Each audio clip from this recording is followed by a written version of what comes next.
Good morning, everyone. Hope you're doing well. We need to talk about the Colonial Pipeline story.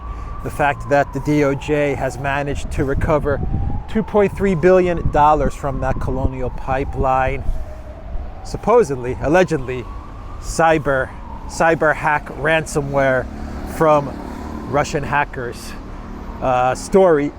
So, I mean, anyway, they got 2.3 million back is what they're saying. But first, let's start with the meme of the day. And it comes from Kamala Harris, VP Kamala Harris's visit to Guatemala. And she was greeted probably not the way she thought she would have been greeted when she arrived in Guatemala. Trump signs all over the place. And of course, the neoliberal blue check mark leftists on Twitter, well, what was their response to all of this? Trump has exported fascism to Guatemala. We must do something. That's a real tweet, by the way, guys, that you're seeing over there. Is there anything dumber than a blue check mark neolib on Twitter? Is there anything dumber? I don't think so. Anyway, guys, that is a great meme. Great meme of the day there. So let's get to this Colonial Pipeline ransomware cyber attack. And the fact that the DOJ is now coming out with the announcement that they managed to recover $2.3 million, roughly 67 Bitcoin, according to their announcement. And I'm walking in the middle of the street here, but I need to get over to the sidewalk somehow. Anyway, guys, so they recovered 2.3 million, right? And of course, they're tracing it back to Russian hackers. At least that's what they're saying. Russian hackers that committed this cyber crime on Colonial Pipeline.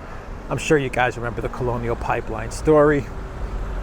That these Russian hackers crippled the pipeline, gas shortages in the US, gas prices soaring, all kinds of madness ensued after this hack, and they wanted cryptocurrency in order to get things back to normal. And Colonial Pipeline allegedly paid the cryptocurrency.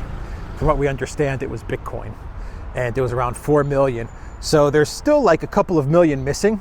If they really did get back 2.3 million, there's still a couple of million that is outstanding. But anyway, they get this 2.3 million, they recover it. They say they recover it by tracking down the wallets. Of course, we know that the blockchain, cryptocurrency, Bitcoin, all that stuff, public ledger, they track down the wallet, and they work with the Colonial Pipeline and various other institutions and companies in order to recover the 67 Bitcoin. And now the first thing that came to my mind is, okay, actually I had two questions. The first thing is that if these hackers are so smart, so sophisticated, obviously they're tech savvy, gosh, to hack a pipeline in the United States and cripple it, I mean, you got to be pretty damn good. Supposedly this group is called Dark Side. Ooh, very, very scary name, isn't it? Dark Side. Anyway, you have to be really good, really tech savvy to cripple a pipeline in the US. Why did they ask for Bitcoin? Why didn't they ask for Monero or for or some other kind of privacy coin, right? Why didn't they ask for the ransomware in something that's not traceable, like Bitcoin is? I don't know, that always was a little odd to me. Anyway, because we all know that Bitcoin, you can trace it. I mean, you have the public ledger, but if they ask for it in Monero or what is it, Pirate Chain, ARRR, something like that, which is, untraceable, right? That was the first thing that stuck out to me. So this very sophisticated hacking group did not understand that they could eventually get to the Bitcoin wallet, or at least know where that money ended up. Where that Bitcoin ended up. Very weird indeed. The second thing from this hack and from this announcement is that the DOJ says that they got the money from a wallet. They track down the end wallet, public ledger, They say, okay, this is where the money ended up, in this wallet. And we're going to recover 2.3 million of it. 67 Bitcoin. How did they get the private keys? That's one thing that really stuck out to me, and that was a big question that I had. How did they get the private key? Well, it turns out that it wasn't on a wallet. It wasn't really on a wallet. It seems that it was on an exchange. And looking at the warrant that has been made public, it appears that these sophisticated hackers, these dark side hackers, actually decided to put this 67 Bitcoin, this $2.3 million of Bitcoin, in an exchange somewhere in North California, because the warrant says that the FBI worked with exchanges and companies based in the United States, specifically North California. The only big exchange I can think of in North California, located in North California, is Coinbase. So are you telling me that DarkSide, the hackers known as DarkSide, supposedly these guys are based in Russia. Supposedly they're tech geniuses in order to hack a pipeline. Decided to not store the Bitcoin in a secure wallet, and actually left $2.3 million of Bitcoin on an exchange on Coinbase in the United States. Something doesn't smell right. I don't know. Am I getting this wrong here? Am I not understanding something? Of course, you have the G7 summit coming up next week, and you have Biden meeting with Putin after that. And the first thing that Biden said he's going to talk about with Putin is what? Cyber crimes, cyber ransomware, and the fact that Russia is leading the way in these cyber crimes. And what did Blinken say the other day? He said that the United States is now going to consider cyber crimes and ransomware as terrorist attacks.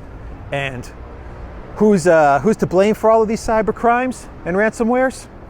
Well, Russia, of course. Isn't that interesting? Isn't that interesting?